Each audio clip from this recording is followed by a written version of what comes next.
For some reason that, you know, there's the image in my head of a German short hair pointer. Set my heart on that, and I lucked out and got copper. I kind of want to prove to people, especially newer people that get into it, that you don't have to spend thousands of dollars to train your dog. You just have to spend probably thousands of hours to train them. There was a lot of things, a lot of questions, and in my mind, like you know, to start the training, I have to start, like, teach her, you know, to look for birds and what. But some of the things that I'm seeing is like, I'm the one being trained.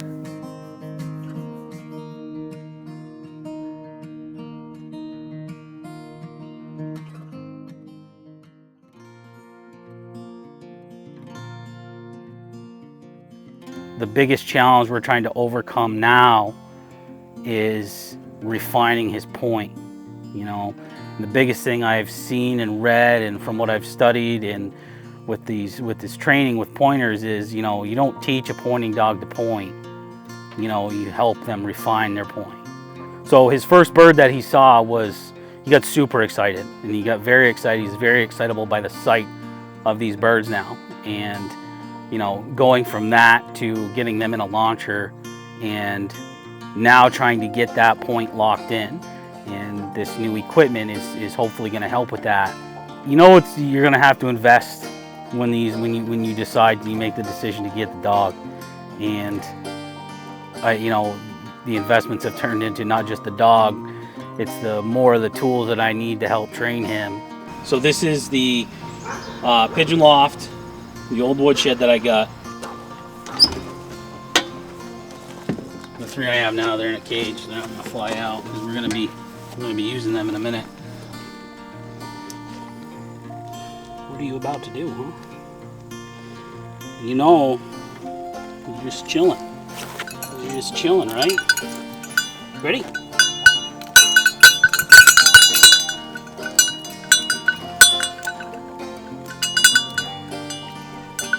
The goal is to not get him rushing in and get him to point when he smells them. So our first bird's not too far, but that's the goal for today, is to just get him to know that he's not rushing in on these birds, and getting him to refine his point. And if all goes well, hopefully by his last bird we might be in on that. But he's still young.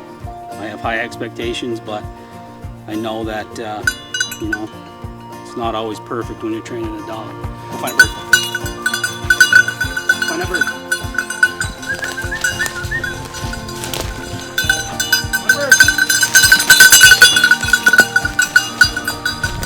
Find a bird. Find that bird.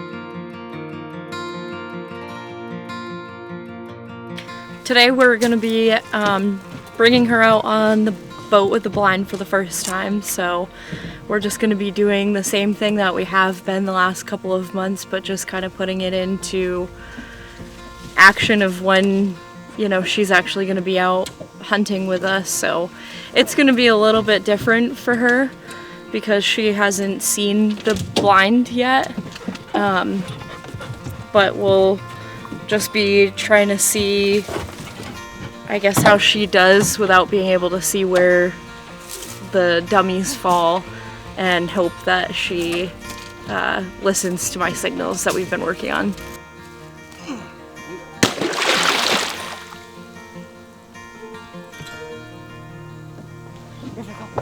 Hey, no.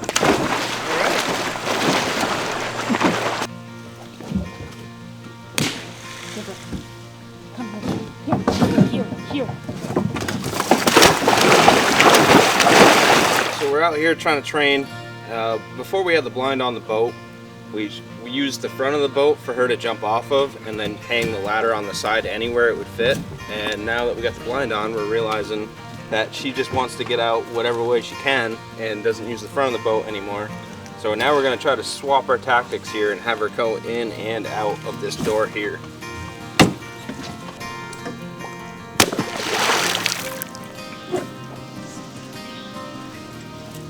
River.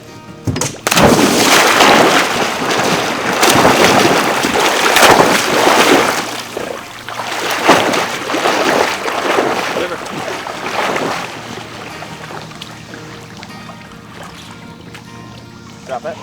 Drop it. Up. Good girl. Good girl. Come on. Come on.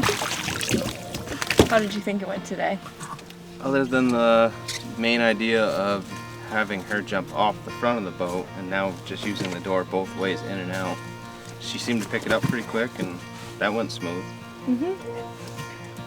Yeah, I think it went pretty well. You know, just a little bit more discipline on her end, and I think we're shaping up for a good hunting season.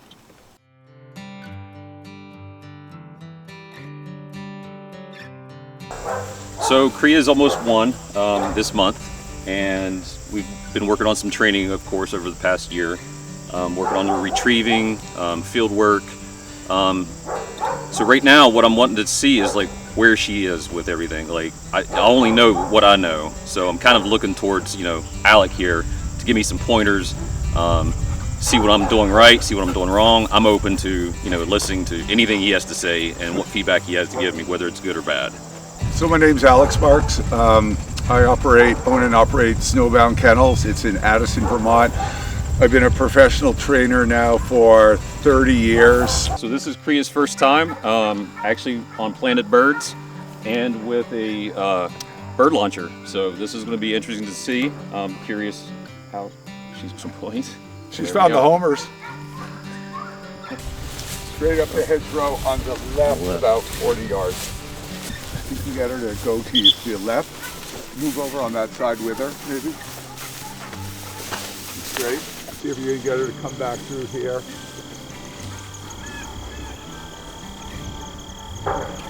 Come towards me. Okay. Now can you get a hold of her there? Call her. Go down on one knee. Just go down on one knee. Call her over. And now just gently hold her. One finger under her collar. Maybe a finger, maybe an arm around her waist.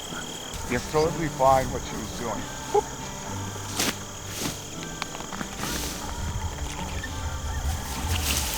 Whoa, whoa.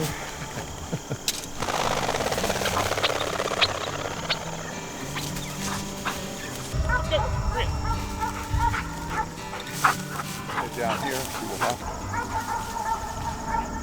Collar towards you. Hey, here. Move down there.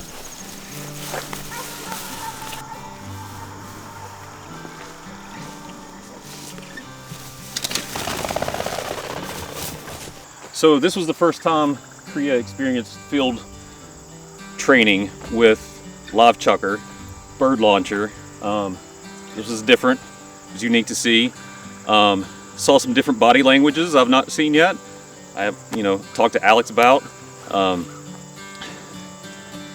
She's got an interest, but again, I think we saw some of the things where she turned on and her level goes a different level, and her listening kind of goes down this way. From a professional, I'm curious to hear what he has to say about some of the things that I was doing right, I was doing wrong, and things I could work on with myself or with her. So. Mm-hmm. Yep. So everything was totally fine. Like, don't be like, oh my gosh, my dog didn't do this, my dog did that, I'm embarrassed my dog did this. Plan going forward would be manage your dog on a check cord and its bird contacts, okay, and get a handle on that. Recall, change of direction, and for me, the whole foundation of getting responsible bird work when I'm not around is the dog understanding the whoa command. And then it's just, again, that process of gradually or successive approximation where I start adding distractions to all three of those, and I eventually end up back on birds. You know, I think to myself, like, I look at Kriya, she's just turned 1 year. It's like, I feel like maybe my expectations were like way up here, where I just need to take myself down a notch and maybe like, okay, let's slow down. You know, we don't need to do everything all at once. And I feel like that's kind of what we do. It's like you want her to do it all. How can you not as an enthusiastic amateur? I mean, you fool with your dog for hours because you're all excited, and then you go on, you go to the chat groups and the forums and, you know, Upland Journal, and you're talking to them, and got 10,000 people giving you different advice, and you're looking at YouTube and the dog trainer. Then you got Instagram, and I got these DVDs, and, you know, I bought this book, and I'm getting Gun Dog magazine, and wow, talk about TMI. Just watching her and having this experience was a lot to see.